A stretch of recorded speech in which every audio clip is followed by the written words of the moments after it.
बारामती विधानसभा मतदारसंघाच्या पोटनिवडणुकीची अधिसूचना जाहीर झालेली आहे आणि तेव्हापासून लक्ष्मण हाके जे ओबीसी नेते आहेत ते त्यांचे बारामती दौरे वाढलेले आहेत. काल सुद्धा ते बारामतीमध्ये होते, आज देखील बारामतीमध्ये आहेत.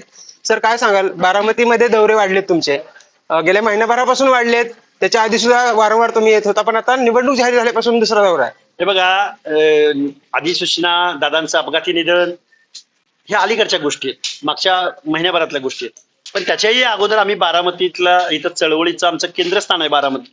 अनेक वाड्या वस्त्यावरती अनेक चळवळीतले सहकार्य आहेत, आमचं जाणं येणं आहे.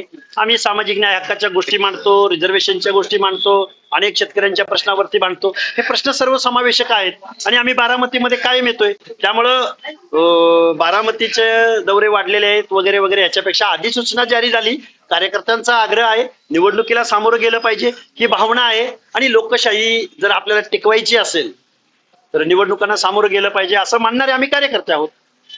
ओबीसीचा कोणता उमेदवार असणार आहे? तुम्ही स्वतः निवडणूक लढवणार आहात का? काय नेमकं चित्र असणार? 4 दिवस आम्हाला वेळ द्या, आम्ही बारामतीमधल्या गावागावात पोहोचू, फीडबॅक घेऊ.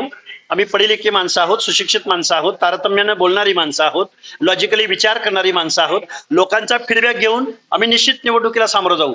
तुम्हाला जो उमेदवार पाहिजे त्या उमेदवाराचं नाव ऐकायला 1-2 दिवसाची तुम्ही फक्त वेट आणि वॉच. पण मुख्यमंत्र्यांनी देखील आवाहन केलंय की बारामती आणि राहुरीची निवडणूक जी आहे ती बिनविरोध व्हायला पाहिजे. कसं बघता? कारण मुख्यमंत्री आवाहन करतायत, बारामतीतल्या बऱ्याच लोकांचं म्हणणं आहे की अजितदादांच्या अपघाती निधनानंतर बारामतीची निवडणूक बिनविरोध व्हायला पाहिजे. बिनविरोध निवडणूक होणार नाही. मुख्यमंत्री महोदय, ही लोकशाही आहे. बिनविरोध निवडणूक करण्यासाठी तुमचं काम त्या पद्धतीचं पाहिजे. सर्वसामान्य माणसांना बरोबर घेऊन जाण्याचं तुमचं धोरण असलं पाहिजे. पण ते धोरण आम्हाला गेल्या वर्षभराच्या कालावधीत दिसलं नाही. त्यामुळे निवडणूक बिनविरोध व्हायचा प्रश्न येतो कुठं? मुळात निवडणूक बिनविरोध करण्यासाठी आव्हान करणारी व्यक्ती आणि ज्यांच्यासाठी आव्हान केलं जातंय तेवढे ते पवित्र कार्य करणारी माणसं पाहिजेत ना. तुम्ही राजकारणासाठी, सत्तेसाठी, मतासाठी तुम्ही काय काय उद्योग करता ते आता महाराष्ट्रातल्या सामान्य जनतेला कळलेलं आहे. एक भावनिकतेची लाट आहे अजितदादांच्या निधनानंतर.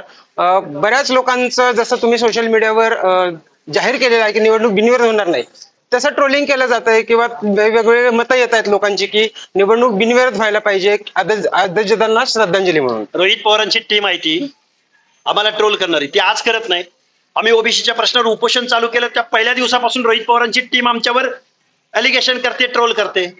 अरे सर्वसामान्य माणसांच्या प्रश्नावरती रोहित दादा तू कधीतरी लढ. हे ट्रोलर बिलरची आम्हाला भीती घालू नका. आम्ही गावगाड्यात सर्वसामान्यांच्या प्रश्नावरती रक्त आटवणारी माणसं आहोत, उपोषण करणारी माणसं आहोत, मोर्चे आंदोलन रस्त्यावर उतरणारी माणसं आहोत. एखाद्या एसी रूम मध्ये 4 पोरं बसून फेक अकाउंट काढून ट्रोल असल्या ट्रोलरना आम्ही भीक घालत नाही. आम्हाला सर्वसामान्य माणसांच्या प्रश्नावरती लढायला आवडेल, आम्हाला प्रश्न मांडायला आवडेल आणि लोकशाहीमध्ये या गोष्टी होत राहतात. त्यामुळे तुम्ही लय अंगाला लावून घेऊ नका. आणि तुम्हाला खूपच बिनविरोध करायची असेल ना, ताईंना विधान परिषदेवरती बिनविरोध द्या, हे मी वारंवार सांगेन. तुम्ही आता सांगतात की लोकांचे प्रश्न समजून घ्यायला आवडेल. बारामतीतला कुठले प्रश्न जे आहेत तुम्हाला वाटतायत बारामतीतले प्रश्न सुटायला पाहिजे होते ते सुटलेले नाहीत? अनेक वर्ष पवारांकडे सत्ता होती मात्र ते सुटलेले नाहीत प्रश्न. बारामतीमध्ये एक ओबीसीच्या मुलांचं वसतिगृह असेल तर तुम्ही मला सांगा. बारामतीच्या जिरायती भागामधल्या पिण्याचा पाण्याचा प्रश्न जसा आहे तसा शेतीच्या बांधावरचा शेतीच्या पाण्याचा प्रश्न आहे, तो सुटलाय का ते आम्हाला सांगा. बारामतीमधल्या अनेक ग्रामीण भागातल्या दुष्काळी पट्ट्यातल्या गावामध्ये आजही रस्ता, खडी, दगड एवढी मोठी मोठी आहेत. आज मी तुम्हाला दाखवतो, तुम्ही माझ्या बरोबर यायचा, तो प्रश्न सुटला असेल तर आम्हाला सांगा. बारामतीमधला ऊस उत्पादकाचा प्रश्न आहे, दूध उत्पादकाचा प्रश्न आहे, अनेक सामाजिक न्यायाच्या प्रतीक्षेमध्ये असणाऱ्या भटक्या विमुक्तांचे प्रश्न आहेत, दीनदलितांचे प्रश्न आहेत, घरांचे प्रश्न आहेत, अनेक वतनी जमिनी कुणी लोकांनी लुबाडल्या, कशा लुबाडल्या, का लुबाडल्या, त्या कुणाच्या नावावर सातबार आहेत, असे शेकडो प्रश्न आहेत. प्रश्न अनेक आहेत. प्रश्न मांडायचे म्हणले तर शेकड्यानं प्रश्न आहेत. प्रश्न आम्ही जरूर मांडू. पण अजितदादांच्या विधानसभा निवडणुकीत मताधिकाराची चर्चा व्हायची आणि आता भावनिकतेची लाट असल्यामुळे देखील लोक म्हणतायत की जो कोणी विरोधात उमेदवार उभे राहील त्याचा पराभव निश्चित केला जाईल आणि चांगल्या मताने केला जाईल. बघा, काल परवापर्यंत तुम्ही काय टीका करत होता, निवडणूक बिनविरोध होणार. आज काय म्हणताय, कोण उभा राहणार?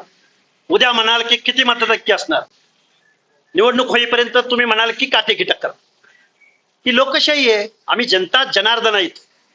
सखा पाटील नावाच्या अनभिषिक्त सम्राटाला सुद्धा जॉर्ज फर्नांडिस नावाच्या एका कामगार नेत्यानं हटके कपडे अंगावर असणाऱ्या माणसानं सखा पाटलाचा पराभव केलाय. त्यामुळे कोणी असं समजत असेल आम्ही राजसत्तेचा ताम्रपट घेऊन आलो, त्याचं उत्तर शीला दीक्षितांच्या 3 टर्म मुख्यमंत्री असणाऱ्या आणि त्यांचा पराभव करणाऱ्या अरविंद केजरीवालांच्या लढतीची कोणीतरी माहिती घ्यावी. अजितदादांचं अपघाती निधन झालंय का घातपात झालाय? कारण तुम्ही आता सांगितलं पत्रकार परिषदेमध्ये एक कॉन्ट्रोवर्सी तयार केली जाते. पवार साहेब वेगळे म्हणतायत, रोहित दादा वेगळे प्रेस कॉन्फरन्स घेत आहेत. पवार कुटुंबियांना महाराष्ट्राच्या राजकारणातली स्पेस शोधायची आहे. एका बाजूला सत्ताधाऱ्यांना कुरवाळण्यासाठी शरदचंद्रजी पवार म्हणतात की हा घात नसून अपघात आहे, आणि त्याच बाजूला त्यांचे नातू म्हणतात की हा अपघात नसून घातपात आहे. स्पेस शोधायचे त्यांना सर्वसामान्य माणसाच्या प्रश्नावर बोलायचं नाही, शेतकऱ्यांच्या प्रश्नावर बोलायचं नाही. सरकारच्या धोरणाच्या विरोधामध्ये रोहित पवारला अ चा ब सुद्धा कळत नाही. गेल्या काही दिवसामध्ये ते ज्या पद्धतीनं पॉवर पॉईंट प्रेझेंटेशन करतायत, तुम्ही कधी ऊस तोड मजुराच्या किंवा ऊस उत्पादक शेतकऱ्याच्या प्रश्नावर असं पॉवर पॉईंट प्रेझेंटेशन केलं का? किती कारखाने आहेत महाराष्ट्रामध्ये, कशी पिळवणूक करतात, कसा काटा मारतात, कसं दराच्या बाबतीमध्ये शेतकऱ्याच्या अंगावर कपडे ठेवत नाहीत, ह्याच्यावर रोहित पवारांनी या कारखानदारीवरती कधी पॉवर पॉईंट प्रेझेंटेशन दिलेलं बघितलं का तुम्ही? नाही ना, जमत नाही ना. मग पवारांना स्पेस कशी शोधायची? तर हा अपघात नसून हा घातपात आहे. हे महाराष्ट्रातल्या लोकांना उल्लू बनवण्याचं एक काम आहे. जशी अधिसूचना जाहीर झाली तेव्हापासून शरद पवार गट म्हणतोय की आम्ही उमेदवार देणार नाही. दुसरीकडे मुख्यमंत्री म्हणतायत की आम्ही देखील उमेदवार देणार नाही, महाविकास आघाडीच्या वतीने देखील उमेदवार दिला जाणार नाही. नेमकं काय आहे? तुम्ही निवडणूक लढवण्यावर ठाम आहात का? आणि कशा पद्धतीने? आम्ही संविधान सर्वश्रेष्ठ मानतो. संविधानामधल्या सर्वसामान्य माणसांच्या हक्क अधिकारांचं मांडणी करायची, रिप्रेझेंटेशन द्यायचं म्हणलं की निवडणुकीकडे पाहिलं जातं. आमच्या प्रश्नाकडे जर कोण आम्हाला बेदखल करणार असेल, आम्ही दिलेल्या निवेदनांना केराची टोपली देणार असेल, आम्ही बजेटसाठी बांधतोय, आम्ही स्कॉलरशिपसाठी बांधतोय, आम्ही महाज्योतीसाठी मांडतोय, आम्हाला जर कोणी विचारणारच नसेल, आमच्या आंदोलनाकडे बघणार सुद्धा नसेल, आम्ही काय केलं पाहिजे? आम्ही जनतेच्या दरबारात तर जाऊ द्या ना आम्हाला, का तिथं पण आम्हाला घाला गोळ्या. मग आम्हाला इतर लोकांनी आमदारकीला खासदारकीला उभंच राहायचं नाही, मारून टाका आम्हाला. ही ट्रोलर गँगनं 10 वेळा हल्ले केलेत ना आमच्यावर. आम्ही काय म्हणतोय? आमचं आरक्षण टिकलं पाहिजे. तुम्ही आमच्यावर हल्ले करता, मग लोकशाहीत आम्ही जगायचं नाही बाकीच्या लोकांनी. पण बारामतीची निवडणूक बिनविरोध करण्याचं आवाहन केलं जातं, राहुरीला मात्र निवडणूक लढवण्याचं राष्ट्रवादी हे राजकारण महाराष्ट्रातल्या लोकांनी समजून घेतलं पाहिजे. आम्ही सांगितलंय बऱ्याच वेळा, आता खूप वेळा सांगितलंय, सुनेत्राताईंना वरिष्ठ सभागृहात पाठवा आणि तुमच्यात दम असेल तुम्ही एखादा तुमचा पदाधिकारी तर निवडणुकीला उभा करा. आम्ही निवडणूक लढू आणि आम्ही तुम्हाला दाखवू. लक्ष्मण हाके कधी फॉर्म भरणार आहेत? अरे लक्ष्मण हाके सोडा, इथला एक माणूस फायनल होईल. 2-4 दिवस वेट अँड वॉच. ज्या दिवशी अर्ज भरायचे आणि अर्ज माघार घ्यायचा आहे त्या दरम्यान तुम्हाला कळेल ना. Wait and watch. आम्ही आमचे प्रश्न मांडतो आहोत. कोण तुमच्या नजरेत कोण उमेदवार आहे? भरपूर लोक आहेत, स्थानिकचे लोक आहेत, अनेक प्रश्नांची जाण असणारी लोक आहेत. बऱ्याच लोकांचं डिपॉझिट देखील जप्त झालंय. डिपॉझिट जप्त झाले म्हणून भीती घालून निवडणूक बिनविरोध काढता काय? आम्ही डिपॉझिट जप्त करू, आम्ही एवढ्या मताने निवडून आणू म्हणजे काय? तुम्ही मतपेट्या आणि लोकशाही ताब्यात घेतली काय?